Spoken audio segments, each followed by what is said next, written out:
Stavrogen didn't answer. You know, I think I will turn and look at you now, she said, apparently having made up her mind suddenly. Look at me too, and please look very closely. I want to be really sure at last. I've been looking at you all this time.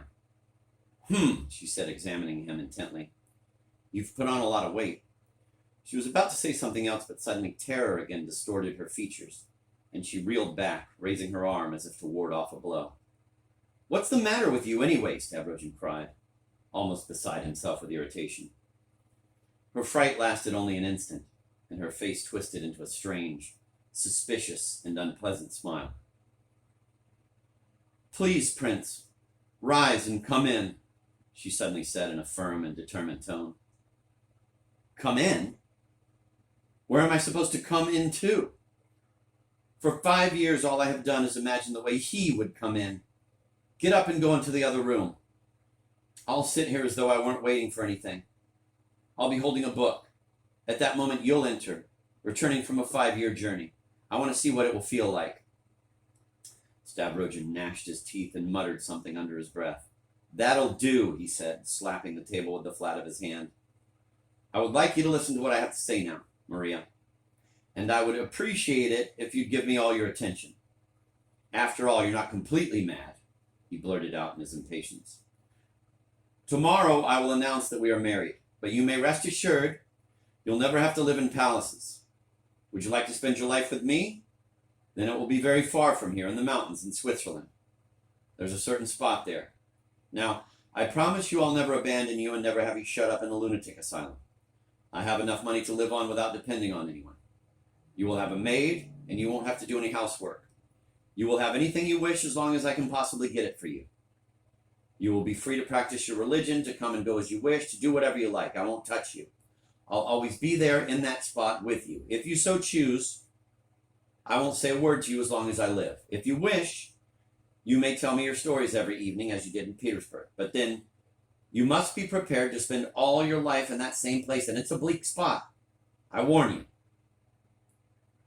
Well, is that what you want? It's up to you to decide. Are you sure you won't be sorry one day and torment me with your tears and curses?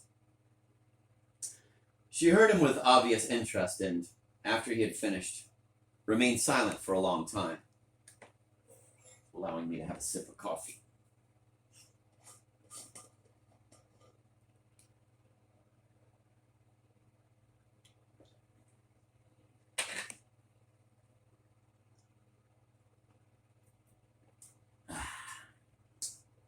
Silent for a long time.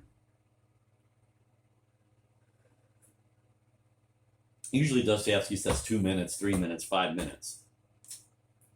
What is a Dostoevskian long time? Exactly enough time for me to finish this cup of coffee.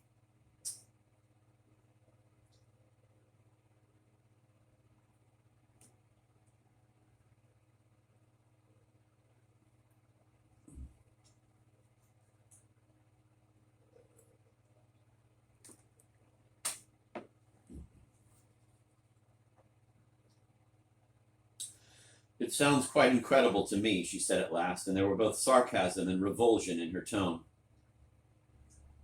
I might go on living 40 years like that in those mountains of yours, she laughed. All right, suppose we do live there for 40 years, Stavrogen said, frowning. Well, there's nothing in the world that could make me agree to go there. You won't come, even with me? Why? Who do you think you are to imagine that I'd go with you? Sit with you for 40 years on a mountain? Just fancy that. I must say, people have become very patient nowadays. No, I can't believe that my falcon has turned into an old owl. That's not the way my prince is, she concluded, proudly raising her head. He suddenly got an idea.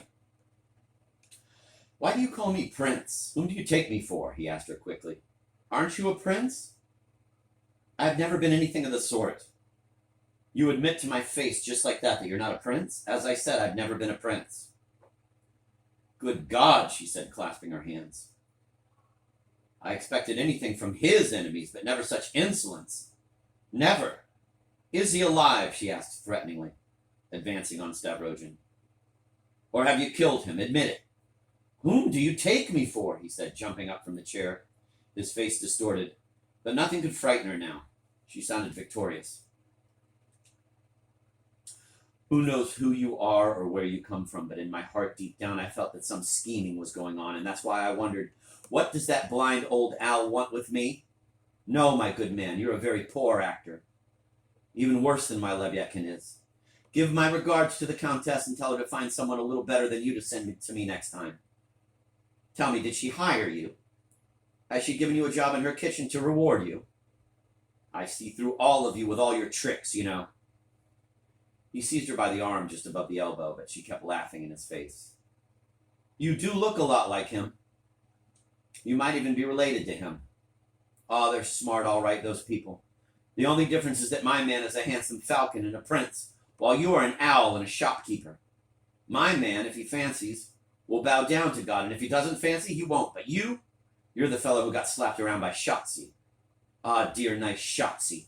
My Ledekin told me all about it. And what were you so scared of then? I saw how mean your face was when I stumbled and you held me up. And I felt as though a worm had crawled into my heart. This isn't he, I said to myself. It can't be. My falcon would never be ashamed of me in front of a society girl. Oh, my God, my only happiness in these 5 long years has been the thought that my falcon lived somewhere there, beyond the mountains, and flew around and looked at the sun. Tell me, you fraud, how much did you earn for impersonating him? Did it bring you good money? I wouldn't have paid you a kopeck for your work. Ha, ha, ha. Ah, the idiot, Stavrogin muttered, still holding her by the arm. Take your hands off me, you fraud, she shouted imperiously. I'm my prince's wife, and I'm not afraid of your knife. Knife? Yes, knife. You have a knife in your pocket. You thought I was asleep when you came in, but I saw you take out your knife. What are you talking about, you miserable wretch? What sort of nonsense have you dreamed up? He said, pushing her off so violently that she banged her head and shoulders painfully against the settee. He turned away and rushed toward the door, but she jumped up and ran after him, limping and hopping. She was already out of the house before Leviathan stopped her, and she managed to cry out into the darkness after Stavrogin. You false pretender! Grishto Trepiev!